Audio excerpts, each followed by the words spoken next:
This is the 2024 Buick Envista ST, or Sport Touring. Do the features match the price?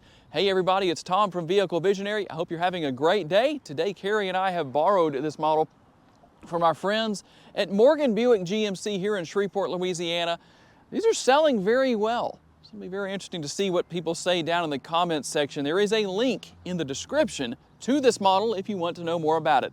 Let's dig in and find out about what you're going to find here. And we'll start right here on the front end with the new, for 2024, Buick Tri-Shield logo. You're going to start seeing that on more and more vehicles, obviously, over the course of time. And something that I like here is that, number one, everything is LED, and you have these nice winged LED headlights. The turn signal indicators are built in right there. Now, this model does not come with fog lights, but one thing that I think is pretty good is the fact that you almost have a combination here of LED headlights in the position of where the fog lights would be, but they're not as low on the bumper, so they almost kind of make up for that. I haven't driven one of these after dark, so it's hard to say how well that would do, but that's what you have.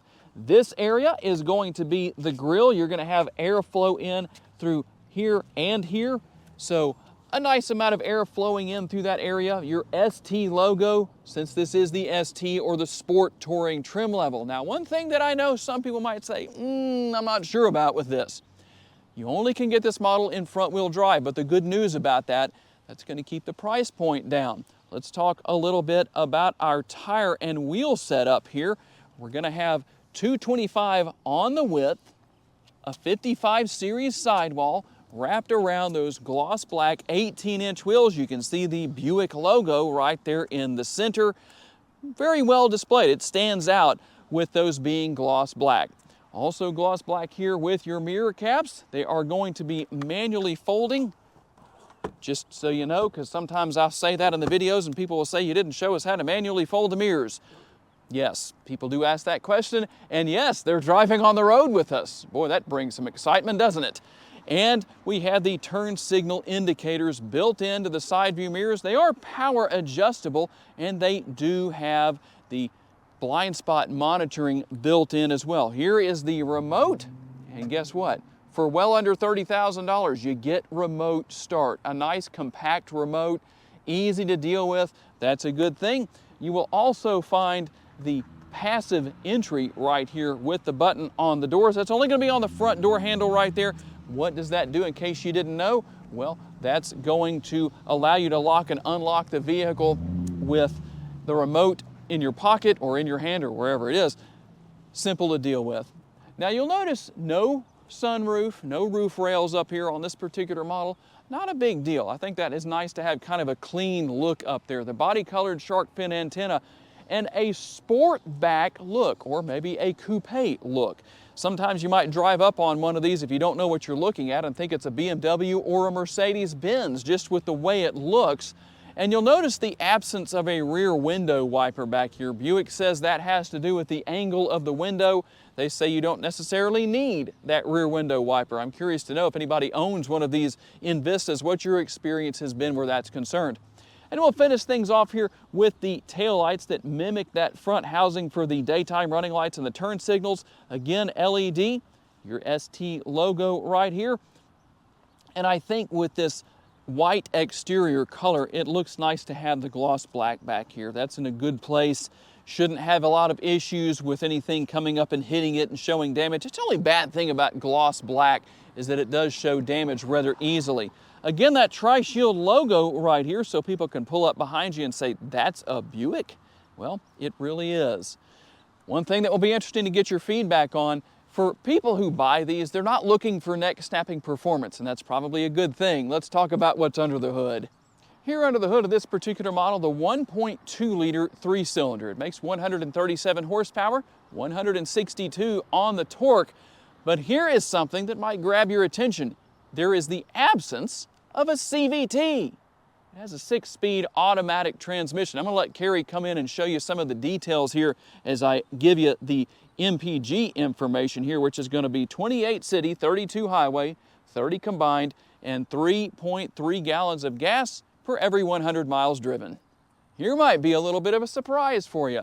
For the price point, power tailgate, 20.7 up to 42 cubic feet of cargo capacity.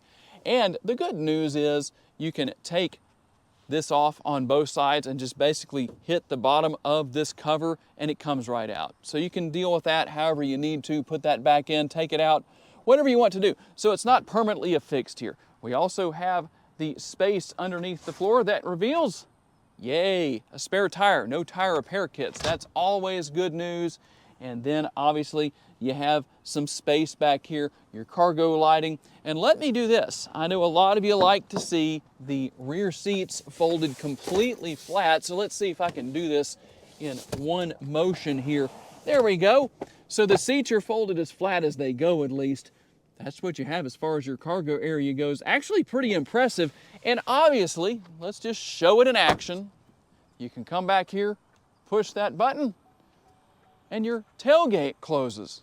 Pretty good option for the price point of this vehicle. Okay, let's talk about what your rear seat passengers will find and not find. We'll start with the door panel over there. Let's let Kerry give you the armrest test and see if he thinks it's comfortable. We'll see if he gives us a thumbs up, thumbs down, maybe the neutral thumb. Yeah, that's probably about right. Not bad, not super soft, but you know what? It will get the job done. And the door bin right there is reasonable size for a compact crossover, not too terribly bad. And as we work our way into the interior, there is one rear seat pocket here. The seat is way back here, so it looks like I have almost no leg space, but check out how far that seat is on the driver's side. It's further up. So you know there's a lot of capability for adjusting that.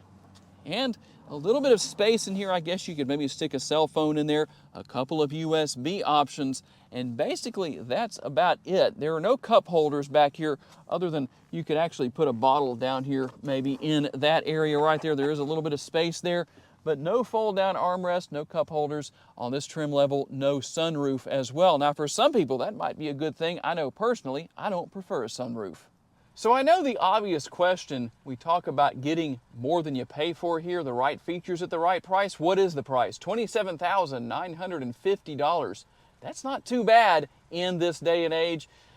It's hard to believe we're saying this now, but that's great for new drivers, for college kids that don't need a super expensive vehicle unless you want to buy something used. And in this day and age, it's even hard to find used vehicles at this price that have some of these features. Let's see what else you get for the price. We'll start with the passenger side door panel. A little more space there. You're gonna have the same basic setup, but a larger door bin and a larger armrest. And the ebony and Santorini blue interior. Check that out. I think if you just let there we go, just get the sun on there, you can see that. That goes throughout the interior, not only on the door panels, but on the seats themselves, as you can see right here. Now you will have a manually adjustable passenger seat, but it is going to be very comfortable. It's heated, 3 different stages there. ST logo right there in the headrest. And when we get inside here, we'll let Kerry hop on inside and show you the unique view on the dash here. Let's take a look at the dashboard over here on this area. As far as the air conditioning vent goes, the way that's designed, well, I think that looks pretty nice. We also have the glove box down there where we never find gloves, but we find a lot of other things, usually anything but gloves. But you can find space there, that is for sure. And then we'll work our way across here. We're gonna have single zone climate control, not a big deal. At this price point, that shouldn't be a big surprise, but like I said, you have your heated seats, and there are your 3 stages for the passenger and for the driver over here. You can control everything here, fan speed, temperature, all of that. Now this might be a little bit of a surprise. Right down here, wireless charging pad. That is a good thing. You'll also find some more connectivity options here, USB, and let's see if we can do this the right way. There's the 12-volt power outlet. I like the fact that that door actually stays open, so you don't have to pop it open and then have it spring back in place right there. That's just kind of a nice convenience there. We'll also find our traction control, or that's not traction control, that's lane keeping assist, I think.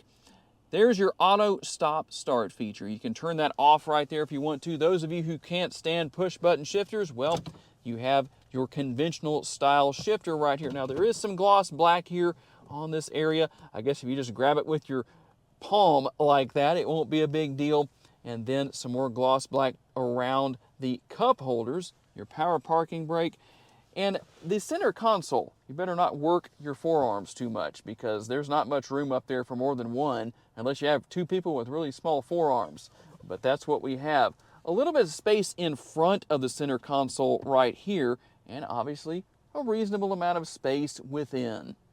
And a few things to show you here. No surprises on the driver's side door controls for your windows and side view mirrors. Now, if you go to your power tailgate back there and it doesn't open for some reason, this is where you need to come. It's probably set to off. You can see that it has 3/4 and full or max, and you can actually change that. You may accidentally, or one of the kids maybe change that to off. Check that if that doesn't open back there. We'll also find the control for your headlights right here and the control for your windshield washer fluid. Also, you can use this. Hopefully you do use that because that lets people around you know what you're doing. The turn signal lever, kind of a nice thing to have if you know how to use it. It really helps people around you when you're driving down the road. Also right here, the control for your windshield wipers. And then our steering wheel mounted controls, very easy to deal with. You do have all of the typical features you expect to find. You have voice commands right there. Everything is here, easy to deal with, but I think the most impressive thing is the virtual cockpit that we have here. A total of 19 inches worth of screen, 8 inches with the digital instrument cluster, 11 inches for the center screen, very easy to deal with. Wireless capabilities for your cell phone with Apple CarPlay and Android Auto. That makes things a lot easier. And let me go into reverse and show you what we have here. And if somebody's close or a vehicle is close behind you to this area, you have a sensor back there that's going to start sensing whatever's back there. It's going to give you an alert and let you know. Just one camera, not a big deal. You've got the nice trajectory lines. That's helpful.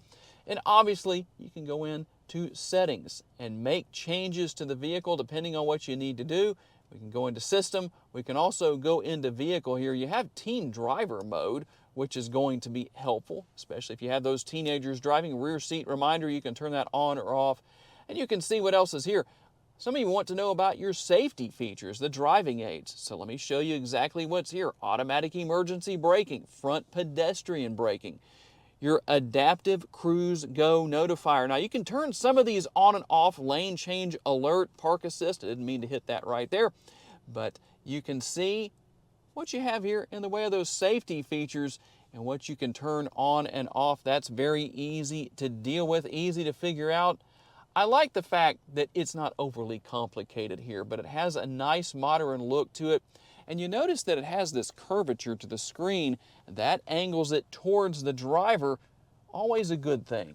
Okay, let's get out on the road for a quick test drive with the Buick Envista. Now keep in mind, price point here, under $30,000. You do get some road noise. The ride quality isn't necessarily Cadillac smooth, but I tell you what, it's definitely acceptable. And as far as the 1.2 liter 3-cylinder that's under the hood goes, I think it will get the job done for people who buy this particular model, especially, as I mentioned earlier, it's good for college students. Maybe it's your child's first vehicle or your teenager's first vehicle. Well, that can be a good thing because there's not a lot of horsepower here, so less opportunity to get in trouble. I don't think anyone's going to go out to Cars and Coffee and do burnouts with their Buick Envista. If you do happen to do that, send me a video. That would be an entertaining thing to watch. Overall, enjoyable to drive. I definitely have to say that. Easy to maneuver around, a great big city vehicle because of the fact that it's so maneuverable because of its size. Now, one thing I will say here that I haven't necessarily had anybody ask about before, but what is the rear window visibility like? Well, from where I'm sitting, it's not an issue. It doesn't seem to be hard to see out of that rear window at all. Even though it has that sharp angle that it does, still seeing just fine. So that's a plus. Technology easy to deal with, easy to learn for those who maybe haven't had this kind of technology before. And I know there's still a lot of people who don't and haven't. And you're considering buying a vehicle like this and you see this virtual cockpit and it might look a little intimidating. Well, I can tell you this, there's not as much to it as you might think. We tried to go through that as much as we could earlier in the video. and show you some of the high points, it's really not a big deal. So it's a good thing. I think there's a very nice balance here of user-friendly technology, but still technology that's going to get the job done and maybe give you that feel of a little bit more high-end vehicle than this is really intended to be. But overall, for what it is, for what its price point is, for its size, I really think this Envista is really worthy of some fairly high marks. You might say, well, Tom, don't you think it needs more horsepower? Well, everything needs more horsepower. But I think you're going to find that it gets the job done for potential owners, whether it's the 1.2 liter or the 1.3 liter that's available to be under the hood. And obviously there's a lot of other trim levels that you can go with, higher trim levels. So you can get over $30,000 in your price point, but not really far above that. I still think you're in a pretty reasonable place for this day and age on price. But tell me, if you were going to buy one of these, what do you want it to have that maybe it doesn't have? Or maybe you're saying to yourself, I would like to have something that's a little more simplistic. I always wonder how it would go for automakers if they had a trim level for all of their vehicles that was just pure base, something that a lot of people haven't even known about in this day and age because of their age range. Maybe just manual crank windows, manual door locks, all that kind of stuff. How many of you would be interested in something like that? I'm curious to know. Okay, tell me what you think down in the comments section. Do the features match the price on this 2024 Buick Envista ST? I do want to say a special thanks to my friends at Morgan Buick GMC for loaning us the Envista for the day. And a special thanks to each and every one of you for being kind enough to give us the opportunity to give you a vision for your next vehicle. If you enjoyed this video, please be sure to hit the like button. That helps us out a lot. Make sure to subscribe if you haven't done so already. That way you don't miss any future videos. And if you would like to learn about additional vehicles you may wish to consider purchasing, check out the video that's on the screen right now, and we'll see you there.